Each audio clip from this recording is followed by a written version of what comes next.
Hey everybody, good evening. It's another broadcast of Frank and Sean with History in a Drink.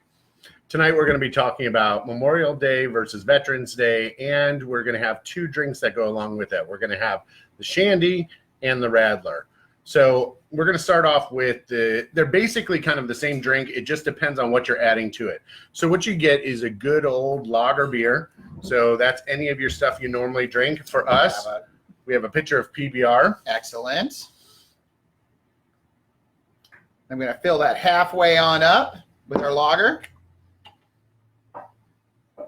And then the difference between a Shandy and a Radler is what you add to it. So with a Shandy, you're going to add lemonade. Lemonade. That could be fresh squeezed or whatever you got around, but it kind of adds that little bit of that summer flavor to it. And you do a 50-50 mixture on that. So there we have that for the Shandy. And then for the Radler, you use a pop of some kind, or you guys call it a soda down here.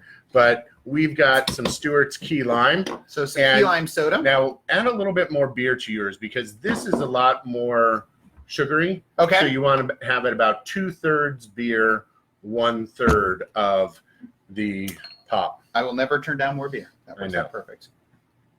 All right. So that's our drink for the evening. So in what we decided that we're going to talk about is Memorial Day, since it's the beginning of summer and these are two awesome summer drinks. So Memorial Day starts after the Civil War, and it was actually called Decoration Day in the North. In the South, it's going to be known as Memorial Day, and it's going to commemorate those men who fought and died in the Civil War. Now, the two areas are going to do it quite differently. So the North, it's Decoration Day, so they get dressed up in their blues and they go marching with their uniforms. And now would they do this the same day of the month? So it's always, it was back then, and I think it was the 25th, just like I think it is, today's the 25th. So no, all right. So, but then in the South, they did it around the same time, and it was to honor those soldiers who fought for the South, whether they died or not, and the sacrifice they made, even though it was a losing struggle. So compared to the idea of Memorial Day or Veterans Day. Now, Veterans Day initially was called Armistice Day, and it is always on November 11th. So on November 11th, at 11:11 in the morning, 1918, an armistice was to go into effect, stopping the fighting on the Western Front between the French, British, and Americans and the Germans. In World War I. World War I. Yeah. Now, at that point, fighting stopped. We get the Treaty of Versailles and stuff like that. And it's going to be called Armistice Day for all of that time during the 20s, the 30s, and into the 40s. Here in the United States, though, we are going to change the name of it to Veterans Day after World War II. Because it's no longer the armistice of the Great War. It was only the first one. So now we're going to just honor all veterans who fought in war. Exactly. Any war. And especially since we're going to see there's still veterans from the Civil War that were still alive at that point. You had the Spanish-American War. You had World War I. You had World War II. And then shortly later, you're going to have Korea, Vietnam, and then all of those who have fought in the various conflicts that we've had since then. And so that day is to honor those who are alive and the sacrifices they're making to make our country as great as it is. So in general, we see Memorial Day is to honor those who have fallen during battle. Exactly. And then Veterans Day are all those who served. Exactly. Now, to go on Memorial Day, it's really neat to go to the national cemeteries and see the flags that have been put up. And one year we got to go when my daughters were in Girl Scouts, and we got to go put the flags up by the graves. Oh, wow. And it was really a touching moment to go there and see these little kids and seeing them understand the sacrifice that was made for it. And here in Sarasota, we have a relatively new national cemetery that you can go and visit. So it's nice to be able to go and do that. And if you ever have the opportunity, there's a tremendous amount of artwork that's there as well that you can go and see that explains a lot of the conflicts that the soldiers were fought in and the history of national cemeteries, because the first national cemetery is going to be created after the Civil War. Okay. And it is going to be created at Arlington. So this is the big one that everybody knows about, with the Tomb of the Unknown Soldier, everything into. Exactly. Now, do you know whose property was who owned Arlington prior to it becoming a national cemetery? I don't. That was Robert E. Lee's family estate. Oh, okay. So it gets confiscated by the government, right, and turned into the national cemetery there. And that's another incredible place that you should take a pilgrimage sometime and see the changing of the guard and the laying of the wreath at the Tomb of the Unknown Soldier. You could go see the eternal flame at John F. Kennedy's grave, and just go around and see the precision of the cemeteries with the headstones that are there. It's just incredible to see that. And they still have some of the headstones and obviously soldiers interred all the way back from the Civil War. Correct. Yep. Correct. Now, the interesting thing that when I was doing a little research on this was for Memorial Day, how it was so different in the North and the South. And it wasn't really until after World War I that they kind of made a day for it that was nationally recognized.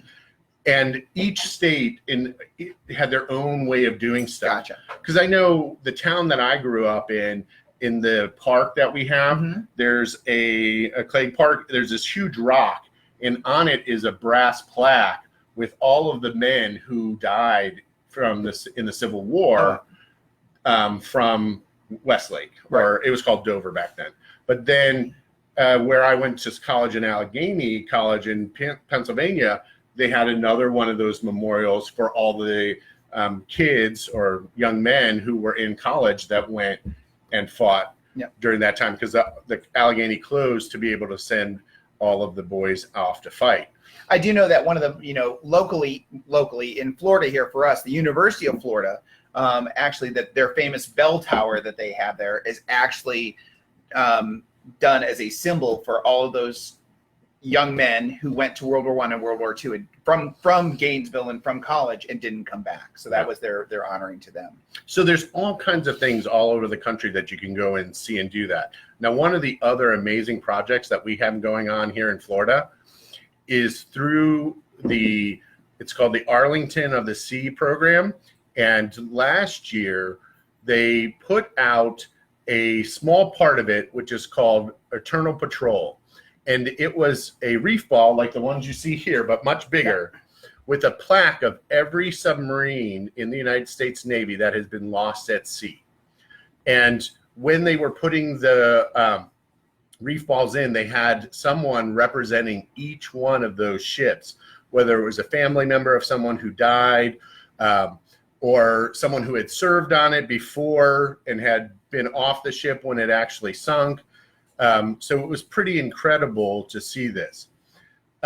So that is a really interesting thing that you can do. So if you have family members who have passed away and they were in the submarine service, they can be buried there as well with their own reef ball.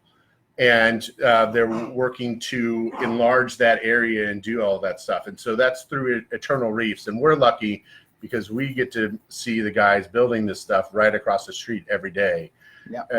So we really appreciate all that they do for the veterans and those who have served our country as well. So I think that's all I've got. I think that's pretty good. I think it's a great day to kind of, the day after Memorial Day, but to understand why it is that we're celebrating what we're doing. And also as we're getting ready for the summertime here and making a great drink to it. So exactly. Let's tap our drinks to all who served and sacrificed and served and everything. And to all of you guys here in the studio audience. And thank you guys for watching again this week. All right. What do we have going on with next week? All right. So up on there is a poll. And so we have 3 ideas for some of our next episodes. So I put up there 3 choices that you can make. And whichever one gets the most votes, that's what we're going to do next week. So share it with your friends so they can see what we have to offer and make a choice. Whether you would like, our choices are moonshine and some of the history that goes along with it. Prohibition incidents. Yeah. Then looking at the Mai Tai and the transformation of the cruising industry from ships like the Titanic and the Lusitania to the modern day cruise ship. where it's all about drinking. And then looking at one of my favorite drinks called the sidecar. And it references just that, the sidecar, which first was invented before the motorcycle to go with bicycles. So it's the history of it for bicycles and for motorcycles. So let us know what you guys want to hear about. And that's what we're going to talk about next week. We'll see you next Tuesday. All right. Enjoy. Cheers. Cheers.